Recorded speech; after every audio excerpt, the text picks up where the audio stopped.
నమస్తే, నేను అంకిత. జగన్ మోహన్ రెడ్డి బెంగళూరులో ఉన్నారు. అయితే అక్కడి నుంచి బెంగళూరు నుంచి ఏపీ సీఎం కావాలని ఆయన స్టంట్లు వేస్తున్నారు. అసలు ఆ స్టంట్లు ఏంటి? మరిన్ని విషయాలు నాతో పాటు డిస్కస్ చేయడానికి సీనియర్ జర్నలిస్ట్ సిఎస్ సార్ ఉన్నారు. ఆయనతో మాట్లాడదాం. Hi sir. హలో సార్, ఇప్పుడు జగన్మోహన్ రెడ్డి ఆఫ్టర్ అసెంబ్లీ బెంగళూరు వెళ్ళిపోయారు. సో అక్కడి నుంచి ఏపీ సీఎం కావాలి అని స్టంట్ వేస్తున్నారు అని తెలుస్తుంది. అసలు ఏంటో స్టంట్? ఆయన ఇప్పటి నుంచి వేస్తే నెక్స్ట్ వచ్చే ఎలక్షన్స్లో సీఎం అవుతారా లేకపోతే ఏంటి? సో జగన్మోహన్ రెడ్డి యొక్క మానసిక స్థితి గురించి తెలిసినటువంటి వాళ్ళు, జగన్మోహన్ రెడ్డి ఏ విధంగా వ్యవహరిస్తారని తెలిసినటువంటి వాళ్ళు రకరకాలుగా ఇప్పుడు సోషల్ మీడియాలో చెప్పుకుంటున్నారు. ఆయన ఇప్పటికిప్పుడు ఆంధ్రప్రదేశ్ సీఎం ఏ విధంగా కావాలి అనే దాని మీదనే ఆయన ఊహల్లో తేలియాడుతున్నారు అనేది. వాస్తవంగా 2024లో జరిగినటువంటి ఎన్నికల్లో 164 మంది ఎమ్మెల్యేలతోటి బలమైనటువంటి ప్రభుత్వం, ఎన్డీఏ ప్రభుత్వం అక్కడ ఆంధ్రప్రదేశ్లో ఏర్పడింది. అయినప్పటికీ కూడా జగన్మోహన్ రెడ్డి ఇప్పటికి కూడా సీఎంగా ఆయన ఫీల్ అవుతూ ఉంటారు అనేది ఆయనని దగ్గర నుంచి చూసినటువంటి వాళ్ళు చెప్పేటువంటి మాట. ఆయన మానసిక స్థితి కూడా చాలా విచిత్రంగా ఉంటుంది అనేది చెప్తూ ఉంటారు. ఆయన ఎవరు చెప్పింది కూడా వినరు, వాస్తవాలకి దూరంగా ఉంటారు అనేది ఐపాక్ వాళ్ళు కూడా ఇప్పుడు మాట్లాడుకుంటున్నారు. వాస్తవంగా ఐపాక్ వాళ్ళు ఎవరంటే జగన్మోహన్ రెడ్డి దగ్గరగా ఉండి సలహాలు సూచనలు ఇచ్చినటువంటి వాళ్ళు. ఓకే, వాళ్ళు కూడా ఇప్పుడు జగన్మోహన్ రెడ్డి యొక్క మానసిక స్థితి గురించి మాట్లాడుకుంటున్నారు. ఆయన ఇప్పటికి కూడా ఆంధ్రప్రదేశ్ సీఎంగా ఊహించుకుంటూ ఉన్నారు అనేది ఆయన గురించి చెప్తున్నారు. ఇంకోటి ఏంటంటే, ఈ మధ్యకాలంలో సోషల్ మీడియాలో సెటైరిక్గా వచ్చినటువంటి పోస్ట్ ఏంటంటే, సుప్రీంకోర్టులో ఆయన పిటిషన్ వేయబోతున్నారు, ఆంధ్రప్రదేశ్ ముఖ్యమంత్రిగా తనని చెయ్యాలి అనేటువంటి ఒక డిమాండ్ తోటి సుప్రీంకోర్టులో పిటిషన్ వేయబోతున్నాడు జగన్మోహన్ రెడ్డి అనేది సోషల్ మీడియాలో చక్కలు కొడుతున్నటువంటి ఒక న్యూస్. అది అసలు సాధ్యమా అంటే సాధ్యం కాదు. కానీ ఆయన సుప్రీంకోర్టులో పిటిషన్ వేయబోతున్నాడు, ఆంధ్రప్రదేశ్కి సీఎంగా నన్ను చేయండి అని చెప్పి సెటైరిక్గా సోషల్ మీడియాలో పోస్ట్ పెట్టారు. పోస్ట్ చక్కర్లు కొడుతుంది. ఎందుకు ఆ పోస్ట్ చక్కర్లు కొడుతుంది, ఎందుకు ఆ పోస్ట్ క్రియేట్ చేశారని అంటే, ఇటీవల కాలంలో జగన్మోహన్ రెడ్డి చేసినటువంటి పని ఏంటంటే, ప్రతిపక్ష హోదా, ప్రతిపక్ష నాయకుడిగా గుర్తింపు ఇవ్వాలి అని చెప్పి ఆయన హైకోర్టులో పిటిషన్ వేశారు. సో ప్రతిపక్ష హోదా కావాలని చెప్పి హైకోర్టులో పిటిషన్ వేస్తే హైకోర్టు డైరెక్షన్ ఇస్తే ప్రతిపక్ష హోదా వస్తుందా అంటే వస్తుందని చెప్పి ఈయన భ్రమించి పిటిషన్ వేశాడు. సో ఇది అయిపోయిన తర్వాత నెక్స్ట్ సుప్రీంకోర్టుకి వెళ్ళి ముఖ్యమంత్రిగా నాకు హోదా కల్పించండి, ముఖ్యమంత్రిని చేయండి, నా చేత ప్రమాణ స్వీకారం చేయించండి అని చెప్పి సుప్రీంకోర్టుకి కూడా పిటిషన్ వేస్తాడు అనేది ఆయన మీద వచ్చినటువంటి ఒక సెటైరిక్ పోస్ట్. అది బాగా చక్కలు కొడుతుంది. దీనికి కారణం ఏంటంటే ఆయన మానసిక స్థితి ఆ విధంగా ఉంది అనేది ఒకటి. రెండు ఏంటంటే, ఆయన ప్రజాక్షేత్రంలో ఎన్నికల్లోకి వెళ్ళారు, ప్రజాక్షేత్రంలో ఆయన తిరస్కరించారు, ప్రజాక్షేత్రంలో ఆయనకి ఇచ్చింది 11 మంది ఎమ్మెల్యేలు. దానికి అనుగుణంగా ఆయన వ్యవహరించాలి, దానికి భిన్నంగా ఆయన వ్యవహరిస్తూ బెంగళూరు వెళ్ళిపోయారు.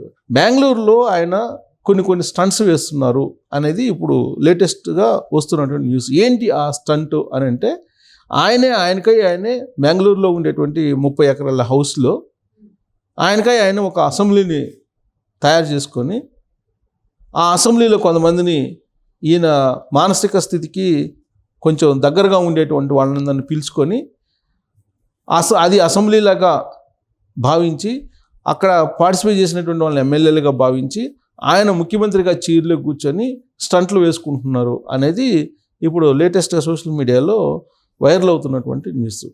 అంటే షాడో సీఎంగా ఆయన ఒక సీఎంగా ఊహించుకుంటూ మాక్ అసెంబ్లీలాగా ఆయన నిర్వహించుకుంటున్నారు. జనరల్గా ఏంటంటే, ప్రతిపక్షంలో ఉన్నటువంటి వాళ్ళు అధికార పక్షాన్ని విమర్శించడానికి, ప్రజలను ఆకట్టుకోవడానికి మాక్ అసెంబ్లీ పెడుతుంటారు అసెంబ్లీ జరిగినప్పుడు.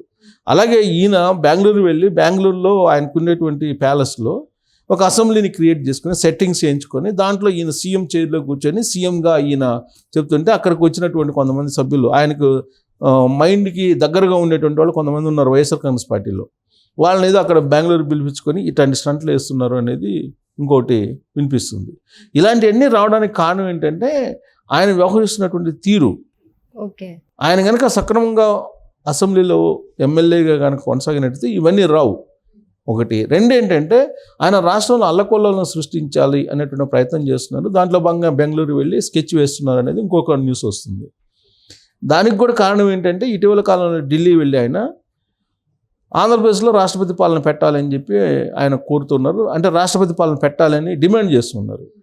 సో డిమాండ్ చేస్తున్నారని అంటే ఆయన ఏదో మళ్ళీ సీఎంగా వస్తారు, హైకోర్టు నుంచి లేదంటే సుప్రీంకోర్టు నుంచి పర్మిషన్ తీసుకుని ఆయన ముఖ్యమంత్రి కావాలనుకుంటున్నారు అనేటువంటిది ఒక న్యూస్ ఇప్పుడు సోషల్ మీడియాలో వస్తుంది. దీని అంతటికి కారణం ఏంటంటే న్యాయ వ్యవస్థను కూడా ఆయన మ్యానిపులేట్ చేస్తున్నారు. న్యాయ వ్యవస్థను కూడా ఆయన తనకి అనుకూలంగా మలుచుకున్నాడు అనేటువంటిది ఇంకోటి వినిపిస్తుంది. దానికి కారణం ఏంటంటే మనకు ఉదాహరణ, న్యాయ వ్యవస్థ కూడా ఆయనకి అనుకూలంగా ఉంది, కొంతమంది జడ్జెస్ కూడా ఆయనకి అనుకూలంగా ఉన్నారని చెప్పడానికి ఉదాహరణ ఏంటంటే తాజాగా జరిగినటువంటి మదనపల్లి సంఘటనతో పాటు పులివర్తె నాని చంద్రగిరి ఎమ్మెల్యే మీద అత్యాచారం జరిగింది అప్పట్లో ఎన్నికలప్పుడు. ఆ సందర్భంగా ఎవరెవరు అత్యాచారం చేశారో, హత్యా ప్రయత్నం చేశారో అనే దాని మీద కేసు చేసినప్పుడు చంద్రగిరిని సంబంధించి చెవిరెడ్డి భాస్కర్ రెడ్డి కుమారుడు హేమంత్ రెడ్డి ఏదో పేరుంది, అతని పేరు హేమంత్ రెడ్డి. సో అతన్ని పోలీసులు అదుపులోకి తీసుకున్నారు. పోలీసులు అదుపు తీసుకొని ఒక హత్యాయత్నం చేయబోయినటువంటి నిందితుడిని విచారించాలి కదా, కోర్టులో ప్రొడ్యూస్ చేయాలి కదా, కోర్టులో ప్రొడ్యూస్ చేసి రిమాండ్కి పంపించాలి కదా, సహజంగా జరిగేటువంటి ప్రక్రియ కదా. కానీ ఆయనకు 41A నోటీసులు ఇవ్వమని చెప్పి అక్కడ ఉన్నటువంటి జడ్జి చెప్పారు. ఇదంతా కూడా గతంలో జగన్మోహన్ రెడ్డి తయారు చేసుకున్నటువంటి ఈ వ్యవస్థ, ఈ వ్యవస్థలో ఇలానే ఉంటుంది అనేటువంటిది ఒక అభిప్రాయం ఇప్పుడు చర్చల్లో ఉంది. సో వ్యవస్థలన్నింటినీ కూడా నిర్వీర్యం చేసినటువంటి జగన్మోహన్ రెడ్డి గత 5 సంవత్సరాలుగా ఇప్పుడు అదే వ్యవస్థలను ఉపయోగించుకొని ముఖ్యమంత్రి కావాలి అనుకుంటున్నారు అనేది ఇప్పుడు మరొక వాదన వినిపిస్తుంది. అది సాధ్యమా అంటే సాధ్యం కాదు. ఇప్పుడు హైకోర్టు, సుప్రీంకోర్టు ముఖ్యమంత్రుల్ని, ప్రధానమంత్రుల్ని నిర్ణయిస్తే ఇంకా ప్రజాస్వామ్యంలో ఎలక్షన్లు దేనికి? ఎలక్షన్ అవసరం లేదు. ప్రజాక్షేత్రంలో ప్రజలు ఇచ్చేటువంటి మ్యాండేటరీ అది ఫైనల్. దాన్ని కాకుండా నువ్వు హైకోర్టుకో సుప్రీంకోర్టుకి వెళ్ళి తను ముఖ్యమంత్రో లేకపోతే ప్రధానమంత్రిలో చేయమని చెప్పి అడిగితే అది హాస్యాస్పదము, అది కనీస పరిజ్ఞానం లేనటువంటి వాళ్ళు చేసేటువంటి పని. ఈ మధ్యకాలంలో జగన్మోహన్ రెడ్డి ఢిల్లీ వెళ్ళి అక్కడ ధర్నా చేస్తున్న సందర్భంగా కొంతమంది ఇండియా కూటమికి సంబంధించినటువంటి వాళ్ళు ఆయనకు మద్దతు పలకడానికి వచ్చారు. వాళ్ళల్లో ఒకళ్ళు, ఆయన పార్టీ ఏదో నాకు గుర్తులేదు కానీ వాళ్ళల్లో ఒక పార్టీకి సంబంధించినటువంటి ప్రతినిధి జగన్మోహన్ రెడ్డి ప్రధానమంత్రి కాబోతున్నాడని చెప్పి ఆయన అభిప్రాయం వ్యక్తం చేశాడు. ఆ వీడియో కూడా వైరల్ అవుతుంది సోషల్ మీడియాలో. అంటే ఒక ఊహ ప్రపంచంలో ఊహల్లో తేలియాడుతున్నాడు జగన్మోహన్ రెడ్డి, వాస్తవాలకు భిన్నంగా అనేది వినిపిస్తుంది. దీనికి బలం చేకూరేలా ఈయన ఊహాలోకం ఎలా ఉంటుంది అని చెప్పి చెప్పడానికి గతంలో ఐఏఎస్గా పనిచేసినటువంటి అతను రిటైర్ అయిపోయిన తర్వాత ఆయన జగన్మోహన్ రెడ్డి గురించి చెప్పాడు అనేది ఒక పత్రికలో వచ్చినటువంటి న్యూస్ అప్పట్లో. ఏంటి అని అంటే జగన్మోహన్ రెడ్డి తనకి ఎవరో పైనుంచి మాట్లాడతారు, రాజశేఖర రెడ్డో లేకపోతే ఎవరో పైనుంచి ఒక యేసుక్రీస్తు మాట్లాడతాడు.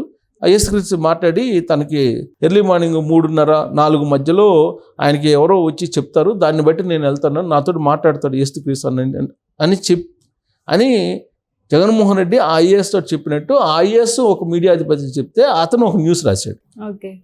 అంటే ఇలాంటి భ్రమల్లో ఉంటాడు. ఎవరో ఎర్లీ మార్నింగు ఆయనకి 4-5 గంటలకు పైనుంచి ఆకాశం నుంచి ఒకళ్ళు ఎవరో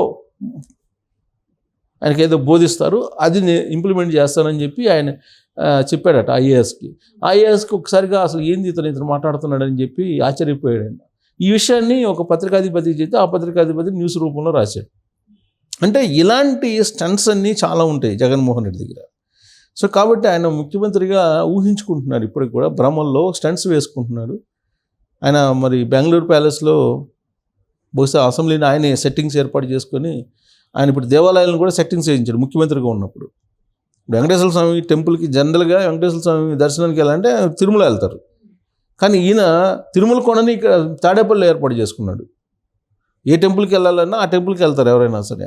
ఆయన ఏ టెంపుల్కి వెళ్ళాలనుకున్నా ఆ టెంపుల్కి సంబంధించిన సెట్టింగ్స్ తాడేపల్లిలో వేయించుకునేవాళ్ళు. సో కాబట్టి ఇప్పుడు అసెంబ్లీలో కూడా అసెంబ్లీ సెట్టింగ్స్ వేయించుకొని ఆయనే సంట్లు వేసుకుంటున్నారు అనేది వస్తున్నటువంటి న్యూస్. అంటే ఇప్పుడు జగన్మోహన్ రెడ్డి మెంటలీ స్టెబిలిటీ లేదంటారా? ఇప్పుడు అలాంటి అనుమానాలు వచ్చేలాగా ఆయన వ్యవహరిస్తున్నాడుగా. ఇప్పుడు షర్మిలనే అది చెప్తున్నారు కదా, నేను చెప్పడం కాదు, షర్మిల చెప్తుంది కదా, తన మెంటల్లీ స్టెబిలిటీగా లేదు. అతనికి అధికారంలో ఉన్నప్పుడు ఒక రకంగా, అధికారం పోయినప్పుడు ఒక రకంగా. అతని మెంటాలిటీ మీద, అతని యొక్క మానసిక పరిస్థితి మీద ఇప్పుడు కాదు, అతను ఎంగేజ్లో ఉన్నప్పటి నుంచి అనేక సందర్భాల్లో అనేక మంది ఆయన గురించి తెలిసినటువంటి వాళ్ళు చెప్తూ ఉంటారు. ఆ మధ్యకాలంలో పవన్ కళ్యాణ్ కూడా చెప్పాడు అతను ఏంటి అనేది చెక్ పోస్ట్లో ఇప్పుడు 80s అతను చెక్ పోస్ట్లో ఏం చేసేవాడో చెప్తే బాగుండదని చెప్పి పవన్ కళ్యాణే ఒక హింట్ ఇచ్చాడు ఓకే. అతని మానసిక స్థితి గురించి, అతను చేసేటువంటి వ్యవహారాల గురించి. సో ఇలాంటివన్నీ చాలా కాలం స్పెక్యులేషన్స్ ఉన్నాయి. ప్రస్తుతం అయితే ఆయన మానసిక స్థితి మీద షర్మిలానే అనుమానం వ్యక్తం చేస్తున్నారు, మనం కాదు. Okay. Okay, thank you sir. Thank you.